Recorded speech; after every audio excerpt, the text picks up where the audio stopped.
this podcast, we will be looking at storytellers, stories, and the reasons that oral storytelling is important in our world today.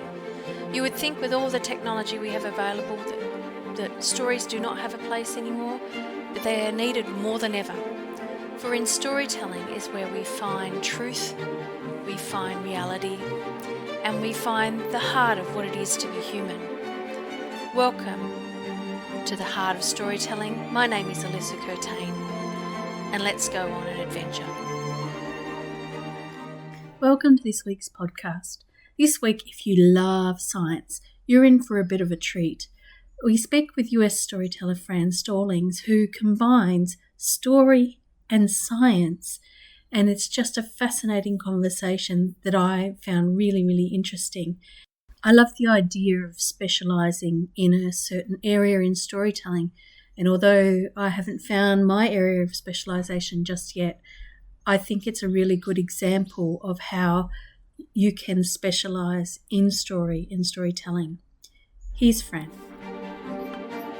Welcome to this week's episode. This week we are speaking with Fran Stallings, who is coming from a very, very chilly Oklahoma. Welcome to the podcast, Fran. Glad to be here. I'd love to hear about your storytelling journey and what it is that you do in the world now. Well, I sometimes describe myself as a lifelong storyteller. I come from a family where parents and aunts and uncles and so forth told us stories, and so that's what you do. And I'm the eldest of 5 in my family, plus a lot of cousins. And when there weren't any grown-ups to tell stories, the others looked at me and expected me to be able to do it, so I did. And then after academically training as a biologist, and I taught university, I did research, things like that. But now I am a storyteller specializing in environmental stories to kind of justify the government grants that put me through grad school, etc. And of course, I've always loved stories like that. I tell traditional folk tales. On my website, I have a collection. I haven't counted, but there must be 40 or 50 of the columns that I wrote for a digital newsletter called The Environmentor that was for environmental educators. And I would pair a folk tale with a science news or science fact thing where I had hoped that you could use the folktale to get people wondering about how this phenomenon usually works, or about a particular aspect of an animal or plant life or something, and then lead into a story that relates to that. So, that sounds fascinating. And those stories are all copyright free. So if anyone is interested in finding stories about different topics, they can go to that page, the Earth Teller page of my website, and find those stories. Amazing. So tell me about this meeting of science and story, and how you came about moving from one to the other, or blending them together. Well, I've always loved the stories the pourquoi stories that pretend to tell about how something came to be, and then raise your curiosity to wonder, well, is it really that way? How does it? And of course, traditional people use those more to tell about human foibles and consequences of human behavior. And they just used the animals, in particular animals, talking animals. Obviously, animals don't talk. This is obviously fiction. Use them kind of like political cartoons to make points, the way Aesop did, for instance. And so our ancestors knew perfectly well that that wasn't how tiger got its stripes, etc. But then it can lead listeners to wonder about how that actually works, and you do have that spunky 6-year-old in the front row who says, okay, that explains how that rabbit got a short tail, but what about all the other rabbits? Aha. And you can try to develop some scientific curiosity. because as Isaac Asimov once wrote, the most exciting part of science is not, Eureka, I found the answer, but rather it's, gee, that's funny. When you start wondering about Mm. how something works, that's when, in my experience and my colleagues too in science, that's when you get excited and start chasing like a border collie after answers. Mm. And tell me about your university experience and work as a biologist and a lecturer. Oh, well, as a postdoc, no, as a grad student at University of Wisconsin, I did student teaching, teaching assistant, and then I did a postdoc at the University of Michigan, which involved not only doing research but also helping to develop a new biology introductory course they were doing. I taught at Kent State in Ohio at a branch campus with a very interesting student body that combined fresh out of high school, not ready to move to main campus kids with returning servicemen and displaced homemakers and adults who wanted a degree. And I found that I really loved teaching adults because they weren't afraid to ask questions, and they wanted, well, what's this good for? And it was interesting and exciting to work with that grade level. Mm. And so what was I'm interested in the moment of moving out of science and into storytelling. What was that for you? Well, it was partly because we moved to Oklahoma and to a small, relatively small city where there was no university where I could teach and no place where I could do research. There was a small religious college. Um, it calls itself a university now, but you had to sign paperwork saying you would not mention evolution. Oh, And I couldn't stomach that. And then we had two small children. And so my husband was working very hard, and I stayed home and raised the kids and told them stories. And then when they started school, I told their classmates stories. And then the teachers said, um, this is interesting and useful. Can you do more of it? And that just developed with more and more stories using general folk tales. But of course, whenever a biological issue came into it, I couldn't help but teach to the kids about how that really worked. And and my storytelling career grew from there. And I've worked ah, overseas for 20 years with a Japanese colleague who used to, she's 87 now, she doesn't travel so much, but she used to come to the States every spring, and I toured with her interpreting for her for English speaking audiences. And then she brought me to Japan and she interpreted for me. And wow. let me see, Hong Kong, Macau, Singapore several times, Egypt. I did a residency in Egypt. So I've done some traveling. Oh, Yeah. India, of course, the Feast Conference there. So I want to go to the travel, but I want to go back to um, the folk tales and science. So when you are looking for a story, what is it that you're looking for in the story that will help you Ah, to teach ah. concept?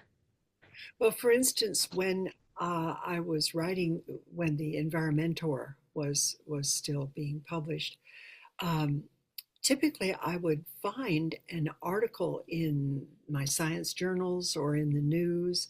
Um, Let me see for an example. Oh, yes. Um, I ran across an article that said that when uh, uh, natural gas pipeline employees are looking for a leak in the desert and in areas where the pipeline travels long distances, rather than get on horseback or ATV and follow the pipeline the whole distance, they scan the sky and look for vultures circling. Because the sulfur compound that is added to natural gas, mostly methane, has no scent of its own, but they add this kind of garlicky, nasty, rotten smell to it so that it makes it easier for humans to be alerted of a leak. And apparently it resembles what the vultures sniff for when they are looking for uh, decaying dead bodies, dead animals. And so the vultures are helpful for that. And I wanted then to find a folktale about vultures eating dead stuff and why they would eat dead stuff instead of fresh meat. And I knew a story that had come from Africa about how vultures used to prey on living animals. And this one vulture used to trick small animals to ride on his back up in the high, cool air to cool off during the hot weather. And then at the last minute, the vulture would dive down and swoop back up. And without seatbelts, the small animal on his back would splatter on the ground and provide him with fresh meat, until the monkey intentionally got the vulture to invite him to go for a cool ride in the sky. That's the title of the story. And monkey put his tail around vulture's neck and forced vulture to stay aloft and do all kinds of aerial figure eights and barrel rolls and tricks, while all the people, all the other animals down below laughed at vulture, saying he's got a monkey on his back, he can't control his behavior. And so finally vulture had to come down for a slow landing.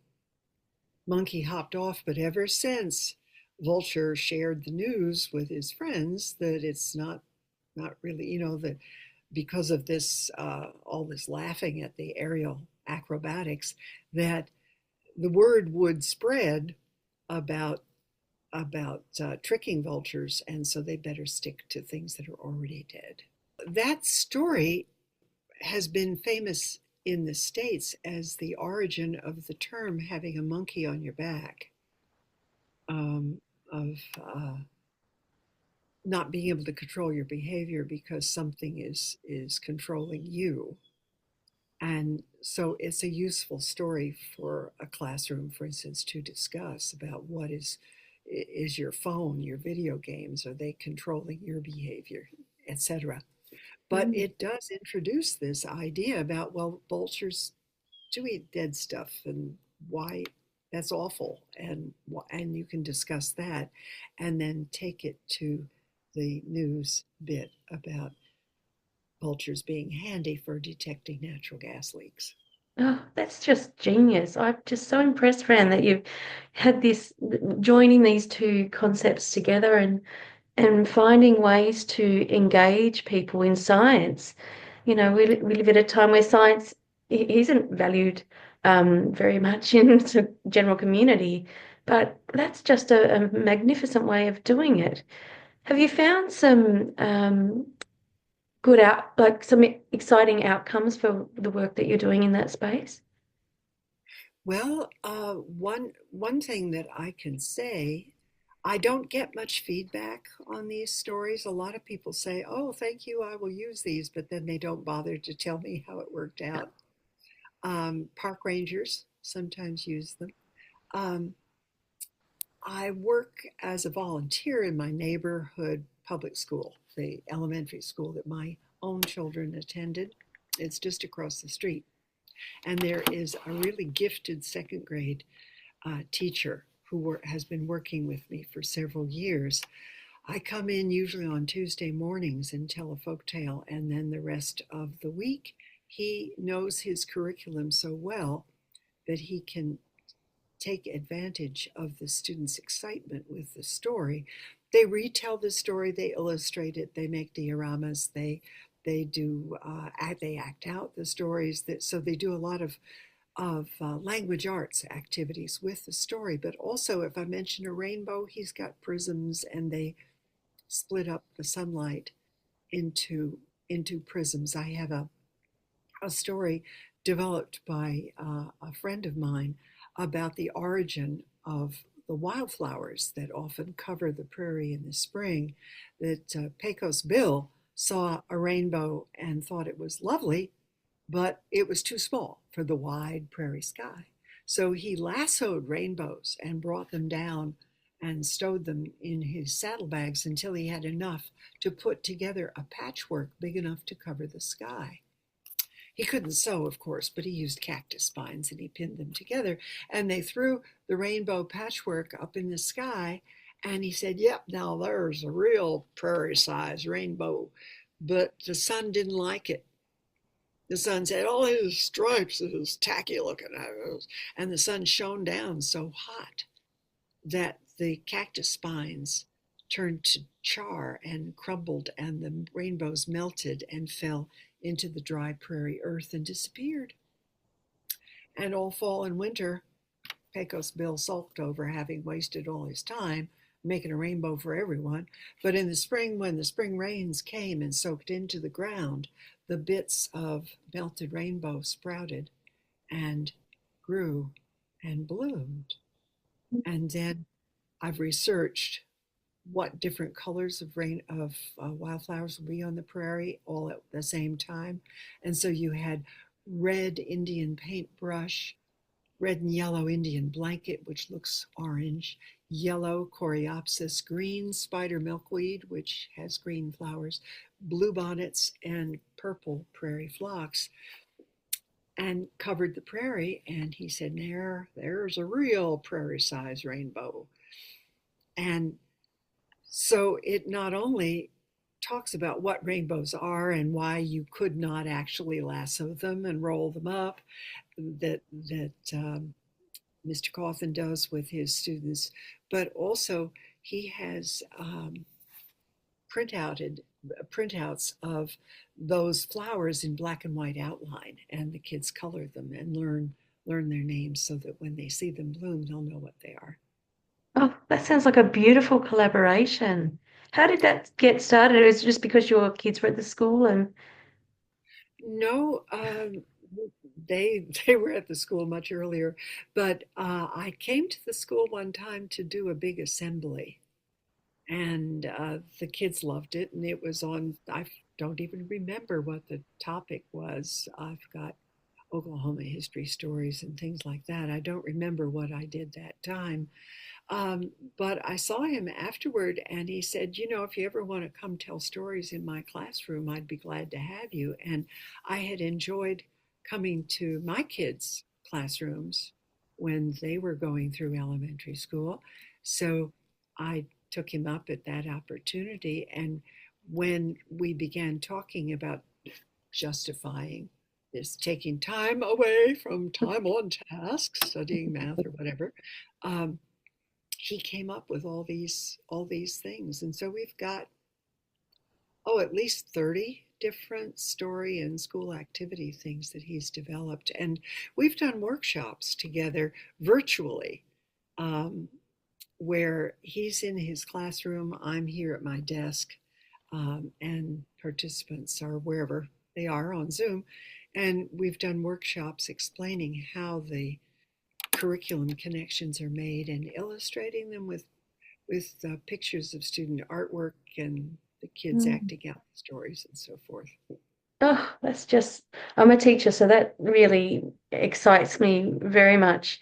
The idea of a storyteller and a teacher working together to bring, not only wonder in science and literature, but all the other things that happen at school together is a really lovely concept. Amazing. It's the teachable moment concept, because the kids love the stories and are excited by them, and they remember the stories. That's the thing especially about folk tales, traditional folk tales, that they sink in and are memorable.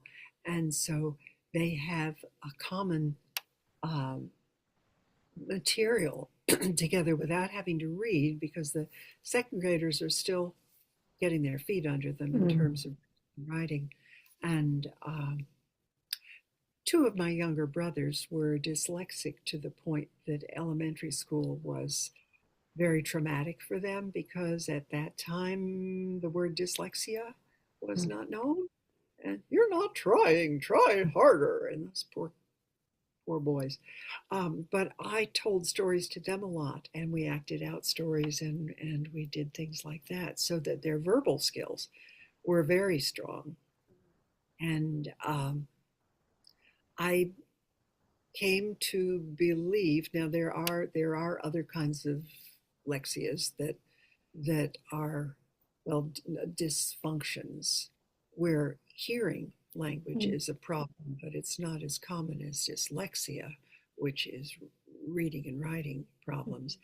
And I have a touch of it myself if you look at my spelling, but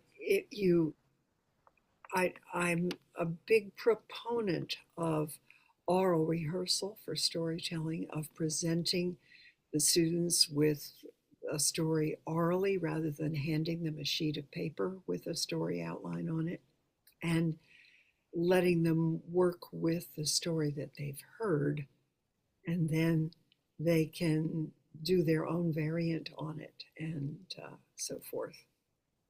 Yeah, no, I 100% agree. I think, and that's how we learn. Language acquisition is that, though, isn't it? It's you learn through hearing. You learn the way the voice goes, the modulation, the pronunciation. All of that happens, and imagination. Or the story structure is all. It's all you hear it first before you speak it. So, so it's, I 100% agree that it's really, really important. Let's go back to your international things. It sounds like you've had quite a career working in storytelling. How did you come? You had your friend in Japan. Were there any other connections that you had in Asia or that led you there? Well, one time she and I attended an international conference in Singapore. It was my first time in Singapore, and at that time I met a number of members of the Feast, Federation of Asian Storytellers, and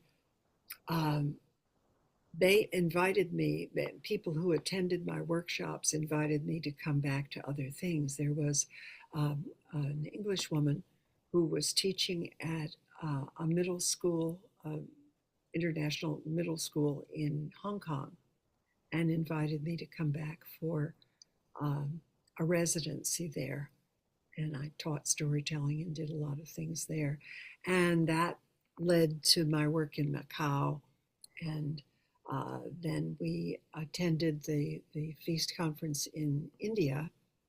And I met, a number of the people who live in Australia and Singapore and Hong Kong and all around. And so it's been wonderful to get to know them and to stay in touch, thanks to Feast. I mean, when everything locked down, the Feast conference in India was in 2019, in the fall of November, I think, of 2019. And that was our around the world trip, because we left the States, flew to Heathrow, and then to India, and then kept going to Japan to visit Hiroko Fujita there, and then came home. So we were flying eastward the whole time and went clear around the world. Wow. And that's our longest trip. But we did go back to South Korea this fall, and I spent a week in Japan before that and got to do some things again with Fujita-san, who travels still at 87, still travels all over Japan, but is not up for another one of those trans-Pacific flights. Those are pretty rugged. And so what sort of workshops were you running at for Feast? Well, I've done workshops on telling science like a story, and on using music in stories, because I've done a good bit of that. I've made CDs and so forth. I write songs, and it was about in that workshop, the small groups were making up songs as part of a simple story, an outline that I gave them, and they came up with their own songs for the characters and for the repeated Mhm. actions. So Wow. And so do you run workshops at home much at all? I don't do much here at home. Mhm. Like I said, this is a small city. I did do stories on New Year's Eve. A local history museum sponsored a noon program that they called Noon Year's Eve for families with kids. And so I did stories about winter and about New Year's and so forth. Um, and I regularly work again with a second grade teacher and at my church about once a month. Instead of a sermon, I tell a set of stories on a particular theme.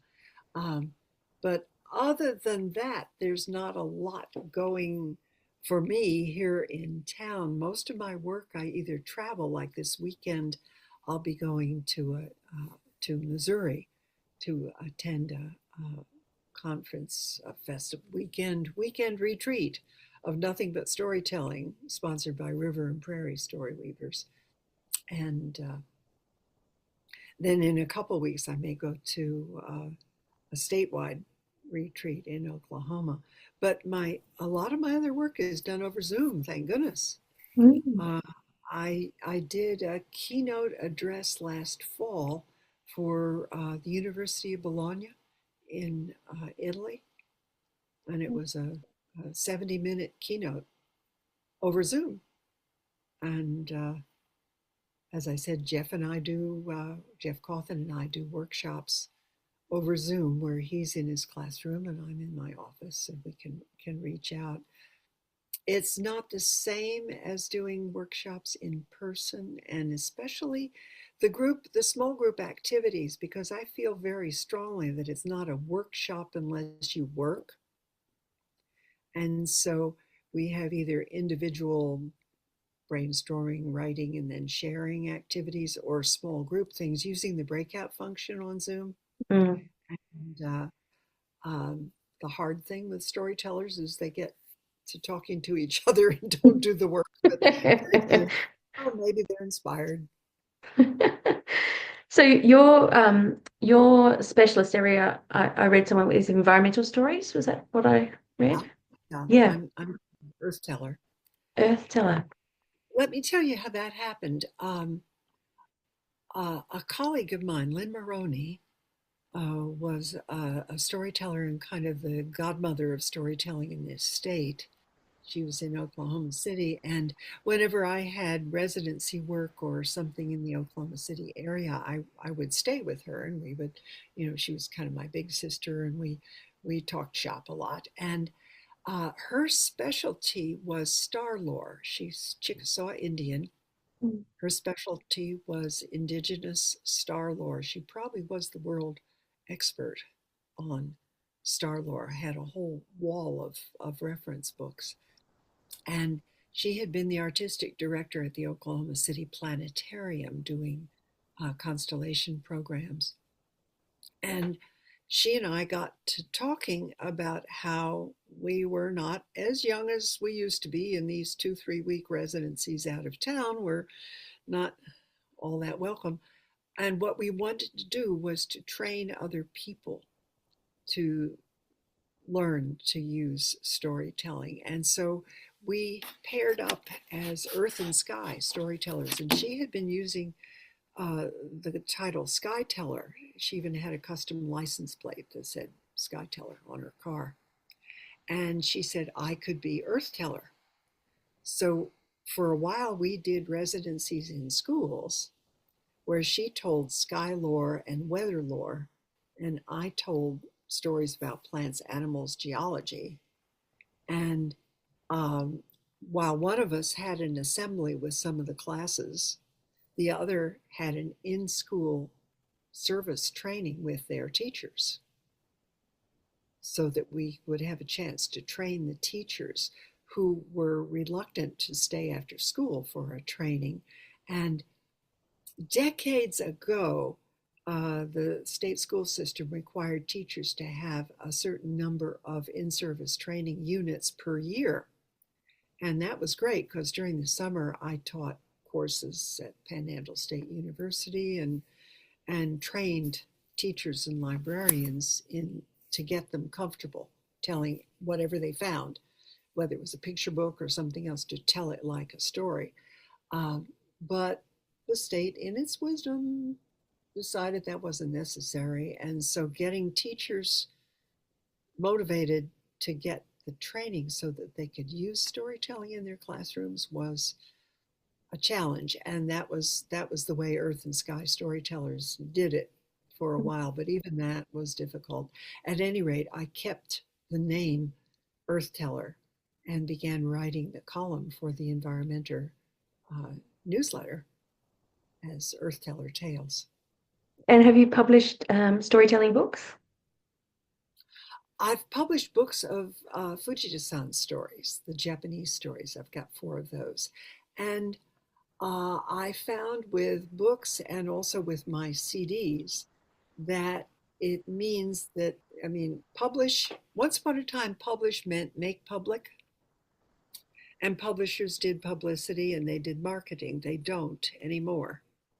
So if you print books, that means you have dead trees in your closet and you're having to try to lug them around to your events and hope that somebody buys them.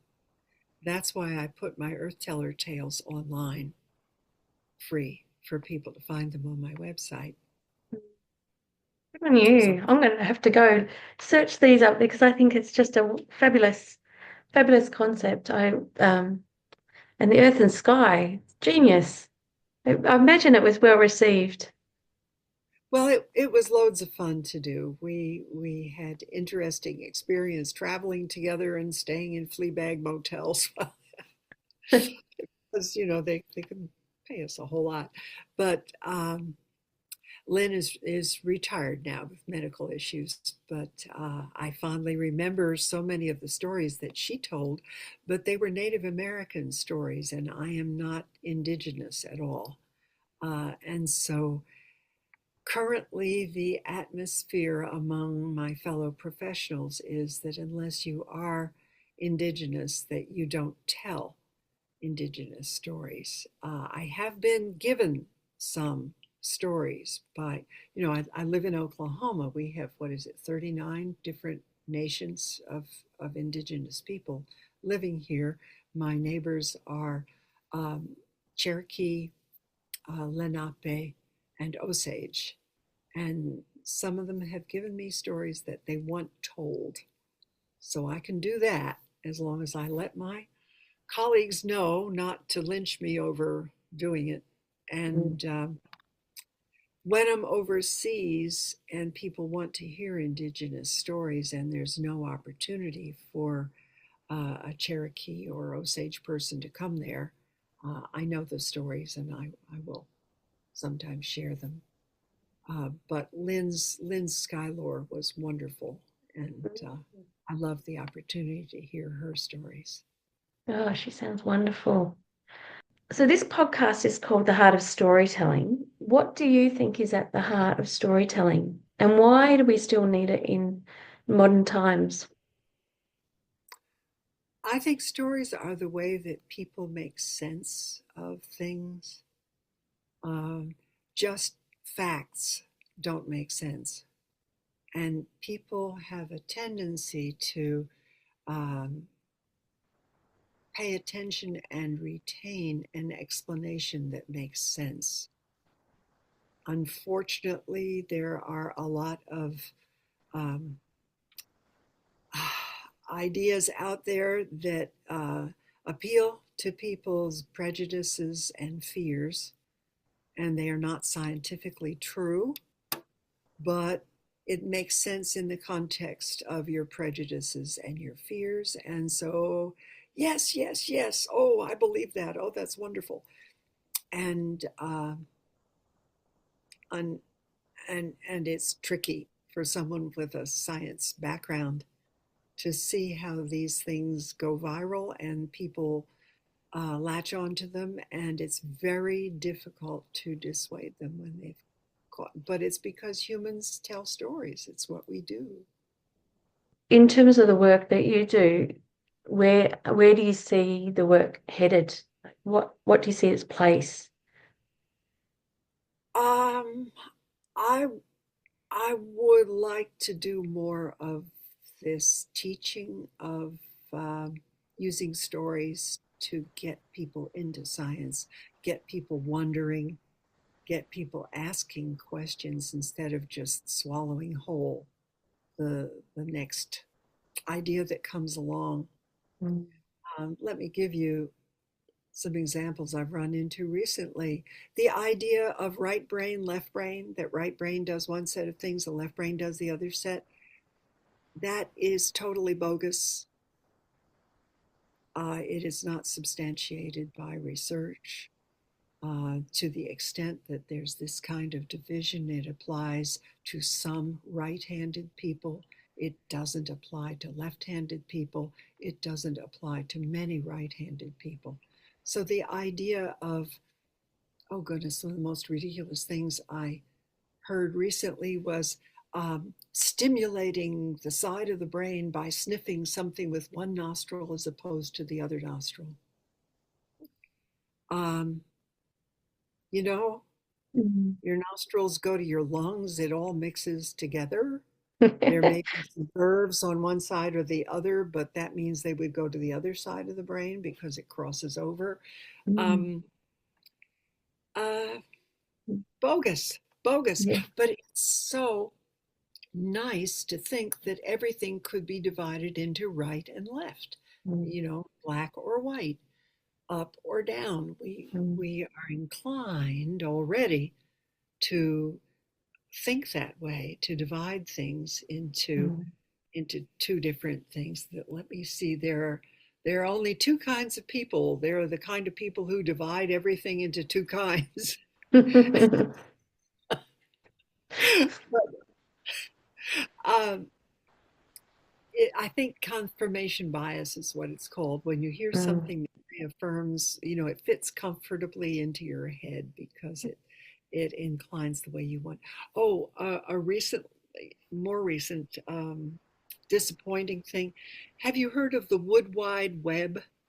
mm-mm. No. The idea that trees communicate with each other through the Oh, yes, I have. Yeah. Yep. roots? Uh-uh, it doesn't Oh, that's work. disappointing. Yes, yes, it's disappointing because it's so sweet. It's so nice to think of them cooperating together. That is the human anthropomorphic Yeah. interpretation of a little bit of data that applied in under some conditions. And the movie Avatar also had that as a concept. So so the movie probably contributed a lot to that. Oh yeah, yeah. Yeah. But So I guess, the work that you're doing is you're you're educating people in science through story, which is just a really clever way of doing science. When people think of science, they think logical, rational facts and things. But story is such a rich way of teaching science and teaching science concepts. I really love what you're doing. It's just great. well, part of the trick is that in order to do science, there's a lot of material you have to digest first. And unfortunately, a lot of science is taught kind of like one of my high school biology teacher who said, science is an organized body of facts. No, it's an approach to debunking what isn't true, largely, because when you do research, you try to see if your hypothesis can be disproved. You can't prove a hypothesis. You can check that you can disprove it. but Mm. you're still, and people have a little trouble with the idea that science is still moving and there are things still, and sometimes we have to toss out an idea when the data piles up and it just doesn't work. I Like was taking Pluto. Yes, well, that was just a question of category and naming, which is something people do. Mm. But I was taking geology in undergrad college when plate tectonics finally collected enough data that it had to be acknowledged as the way things work. And our professor came back from a winter symposium saying, okay, tear out chapter 13 from your textbook. We've scrapped that explanation that the mountain ranges rise as the hot earth cools and wrinkles. Mm. Uh, the dried apple theory of mountain production. Now we know it's plates pushing Mm. together, um, and keep your knees loose because Mm. ideas do change. And one hazard in using storytelling when you teach science is that stories have endings Mm. and science doesn't because Mm. it's constantly moving. And Mm. the way we have thought for years that something works, and people don't like that. For instance, early in the COVID epidemic, people thought that it was spread by contact with contagious surfaces, and they were disinfecting their groceries Mm. and washing your hands is always a good idea, Mm. but that turned out to be wrong. Mm. It was a brand new infection, so we didn't know, but it turned out to be that it was spread through the microparticles that you breathe out just talking. Mm. And so it's airborne. You have to wear a really good mask. You have to distance and so forth. And Mm. people said, well, darn, they told me one thing and now they're changing. Mm. Well, it was true. We Mm. were still learning. And it's hard for people to wrap their minds around the fact that we're on a moving conveyor belt and Mm. things. Well, science is not fixed, yeah. But most concepts are, I mean, I think gravity is pretty fixed. Oh, evolution is just a theory. Well, how about the theory of gravity? Um, I mean, so I optional. imagine you've had must have had some really wonderful moments in your storytelling career. Do you have any highlights? Oh, well, of course, every time I'm working with an audience and I see them just, like last week at the New Year's Eve program, I was worried. I saw these preschool kids, and they had said that the cookies wouldn't be served until afterward, and they were right there by the door, and the kids were scarfing down sugar before they even sat down. And I thought, oh no. But I started telling these wintertime stories, and they just sat there and listened as beautifully as any. And that is gratifying every time it happens. I would even say I wrote a paper about the story listening trance, Mm. an actual alteration of consciousness that happens sometimes.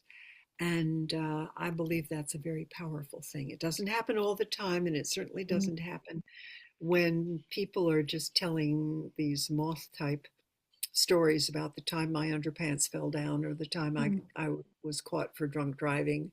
Mm. Everybody's just yawking, and you don't get that. But when you see the story listening trance actually happen, it's um, a listener said one time, uh, I felt like I had gone to sleep and I was dreaming. And Mm. when I woke up, I was refreshed and I had been transported, and that's a wonderful thing. Mm. Was there a lot of evidence for that when you were doing your paper? I was the first person to write about it. Oh, wow. I proposed. I found a lot of people who had noticed it, Mm. And we were trying to figure out what were, I'm a scientist, trying to figure out what were the conditions, what was essential. Mm. And the paper is rather long, but you can get a link to it on my website also under I'll publication. definitely be looking that up. Because, it was printed in a storytelling magazine that went out of, it's been out of print, those editions for ages. But Yeah. um, there is a stillness that falls over an audience, and it gets very, very quiet because nobody's rustling, nobody's changing their position. When I first got concerned enough to do some research on it, I had teachers saying, "Oh, they're listening so well. This is really going to help their story listening. They're really going to help their listening skills." And I thought, I'm not even sure they're in the room with us. I don't know what's happening. So I invited a psychotherapist friend to come observe. And she said, "Oh, no, they're just in a trance state." And I thought, "Ah," because I'm thinking hypnosis and you are in my power kind of thing. Um, but she said, no, it's a very, very light kind of a trance. And I did research on trance and what that's about. And Eric Erickson was a psychologist who used stories to put his clients into a trance state for his healing. So I looked it up and decided not to really be afraid of it. I don't think anybody's going to try to fly because I told a story about a crane flying up into the snow. But it is a genuine altered state, and I do see it sometimes, but not all the time. I can be doing an olio at a festival where I have several hundred people in chairs, and in an olio I'm taking turns with other storytellers, and I watch the audience when my colleagues are telling, and people are largely at these events as people who are in storytelling themselves, and they're respectful and interested listeners. But when I tell certain stories, the room gets a lot quieter. Um, The and first time that ever happened to me, I had a moment where I went, "Oh, I've got them. What do I do now? Do I?" Like, it was just what do I do? yes, yes. It was quite extraordinary. Like this power. Oh, I've got this power, Oh, which was funny, but yeah, yeah, it is quite a feeling, but you also are responsible yes, uh, when you take people on a journey like that. yeah, You're and to responsible bring to them make sure, home. yeah, to bring them Yeah, home. yeah. Right. Absolutely. Well, have you got any advice for anyone who wants to do science story or, um, yeah, or any advice that you could offer from your years of experience? Well, because stories are so memorable and fit into our heads so well, I would advise that if you have a science idea you want to get across, that you do the homework and make sure that what you're telling people is so really is so, or that you make it clear what is fiction, like Pecos Bill catching rainbows with his lasso, what Mm, is fiction and what is real, that there really are all those flowers blooming on the prairie. mm, And um, make sure that it's accurate. I've heard people tell an animal story from one country, and the animal that they place there doesn't live there at all. They've just and sometimes it's a question of translation, like the Western Hemisphere stories about tigers. There are no tigers here, but um, the word tigre in Spanish applies to a variety of big cats. Mm. And so maybe they were talking about a jaguar or an ocelot or talking about let's say a jaguar or a cougar. We have mountain lions. We don't have lions, but we have cougars, also called mountain lion, also called panther. They're different from the panthers in the other hemisphere. And so when you use a word, check first that you're using the right word so that you don't innocently or stupidly mislead people Mm. about how things work. Yeah. Well, because you want to be, if you're passing on knowledge through story, you want it to be accurate. I mean, you want to take people into the dreaming space, but you also want to be true to the story and the origins of the story as well. Yeah. Because people will often remember a story for ages. Over Thanksgiving, our son came back to have Thanksgiving with us and looked up some high school friends. And one of them had been his friend for many, many years, all the way back to elementary school. And when he asked if I was still telling stories, uh, and I told him I had just done some with the second graders. He said, "Yes, I remember Sodi, Sodi, Sodi Saleratus." Here he is, almost 50 years old, and he remembered hearing that when he was in second or third grade. It's things stick, Story and stick. yes, they do, and so that's a responsibility that we have. Um, and not only the scientific facts, but of course the human behavior facts about how to treat someone and who's the good guy and who's the bad guy and what the consequences are. Um, you want to think that through some before you choose a story. Absolutely. Well, Fran, you've been wonderful today. I've learned a lot from you and been very inspired. And I've got a friend who I'm going to tell to look up your website as well. So, how can people find you if they want to learn about the work that you do, or find your article or your science stories? Well, my website is franstallings.com. No dot, no space, just straight on franstallings.com. And it's got links to publications. It's got recordings, videos of some of my uh, storytelling performances, and it's got the Earth Teller Tales page.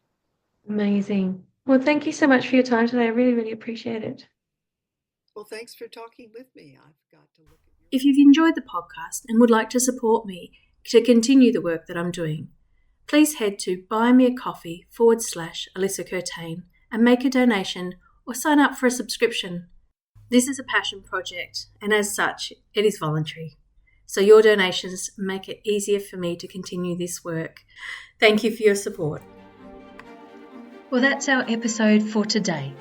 I hope you've enjoyed learning about storytelling and folktale, fairytale, myth, legend, or personal tales, wonder tales, all sorts of stories, and the art of storytelling and why we really need to continue using it today.